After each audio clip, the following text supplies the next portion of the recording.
corner of the internet. I'm Shannon, and today I've got another book related video to share with you guys. And today we're going to be talking about my most anticipated reads for 2022 as of February of 2022. I'm sure as the year goes on we'll find so many more we're excited for, but right now these are the ones that I have heard of that I can't wait to read. These are in no particular order except for the last one. That's going to be the one I'm most looking forward to. So what we're going to do, I'm going to tell you about it, read you a little blurb, and maybe you'll hear about something that will in turn be one you're looking forward to. So here we go. The first one that we're going to talk about is Lisa Jewell. You know, if you've been around this channel for a while, I love Lisa Jewell's thrillers.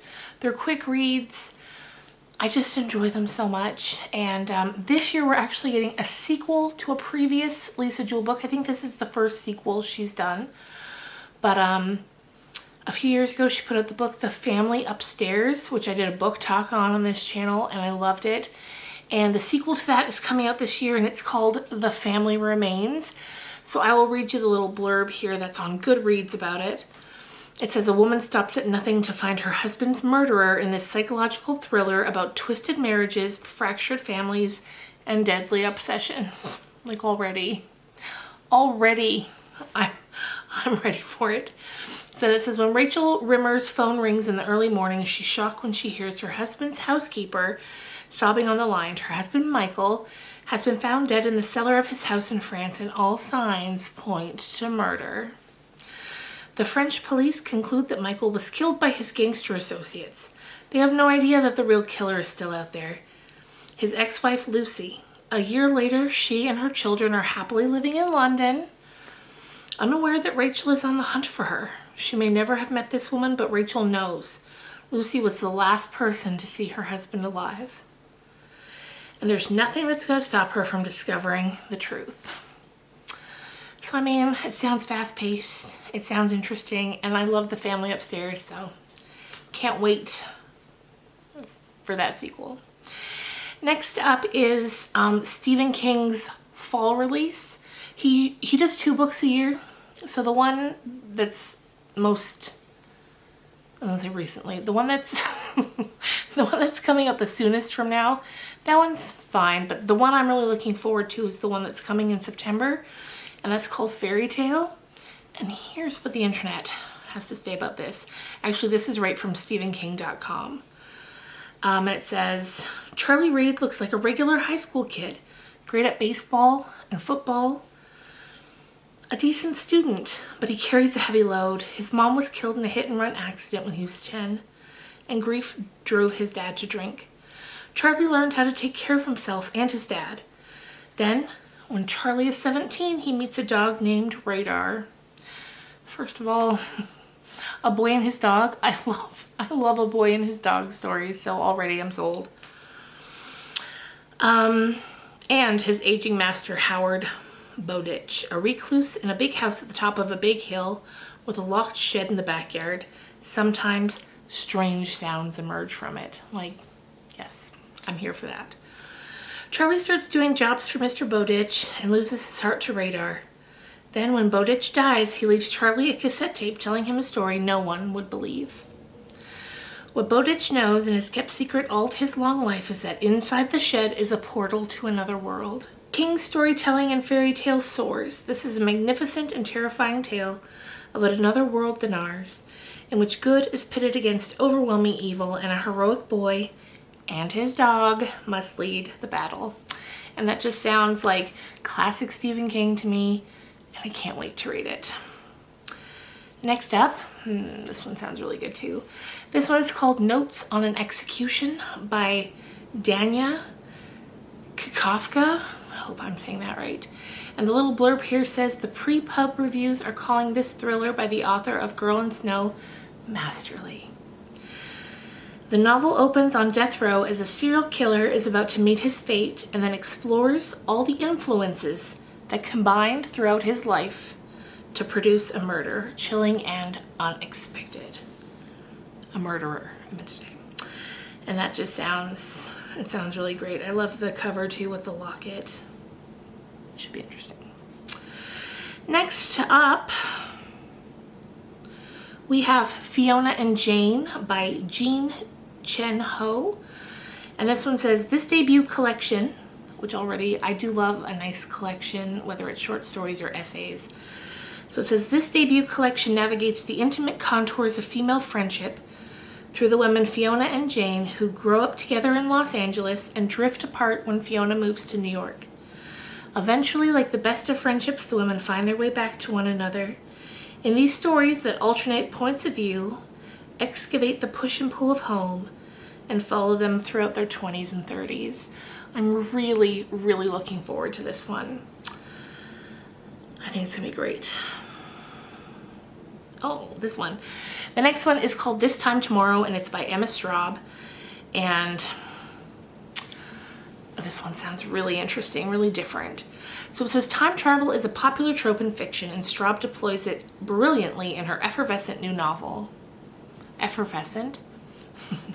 I love that word so much. So just by using that, I'm in. So Alice, a New Yorker on the cusp of her 40th birthday, frets about her ailing father until she wakes up one morning and the years have rewound to 1996. Teenage Alice rekindles bonds with her youthful, vigorous father and sifts through disquieting feelings about her own shortcomings. Her father's room was as Spartan as Alice's room was messy.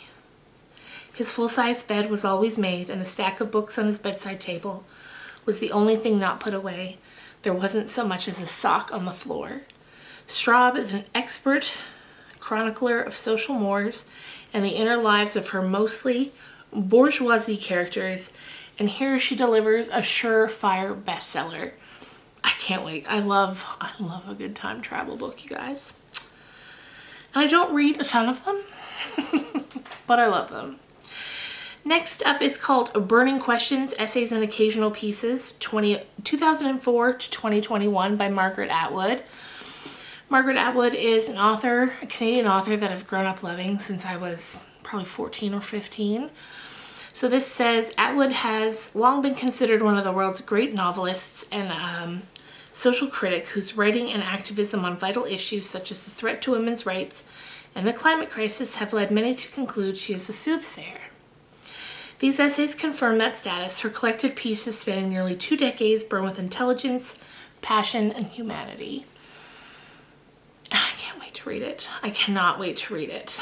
I'm not sure when this one comes out, it doesn't say, but I can't wait to read it. And now it's time to get to the final one, the one that is at the tippy top of my list.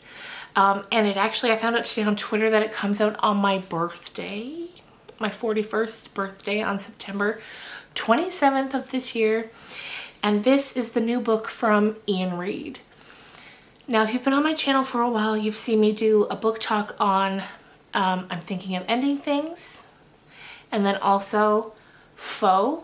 I loved both of those books. Those books are crazy. Those books make me feel crazy in the very best sort of way. And the Netflix did a film directed by Charlie Kaufman based on We're Thinking of Ending Things, and I love that too. It starred Jesse Plemons, who I really like, but it's not as good as the book. It never is, right? So that's not a big critique towards the film. The film's great, but I love the book so much. And then I loved Foe, which I believe is being turned into either a film or a series. And I recently read who was starring in that, but I can't remember, but I cannot wait. His work is just so interesting that I just can't wait, you guys. So the next one is called We Spread, and here's what it says.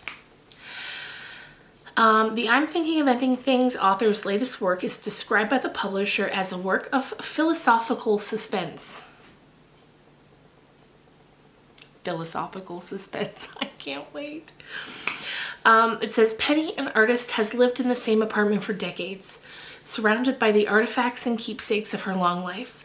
She is resigned to the mundane rituals of old age until things start to slip.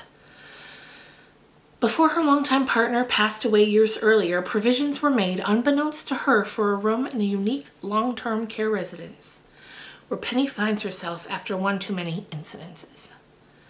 Initially surrounded by peers, conversing, eating, sleeping, looking out at the beautiful woods that surround the house, all is well. She even begins to paint again, but as the days start to blur together, Penny, with a growing sense of unrest and distrust, starts to lose her grip on the passage of time and on her place in the world. Is she succumbing to the subtly destructive effects of aging, or is she an unknowing participant in something more unsettling? And knowing Ian Reid, she's the unknowing participant in something more unsettling. Or maybe this time he'll really throw us to a loop, or for a loop, and it will just be she's succumbing to aging. At any rate, I just love him. He's another Canadian author, and I just think he's fantastic. And today when he tweeted about this new book, I tweeted back at him that it comes out on my birthday, and I can't wait. And he liked that tweet, so.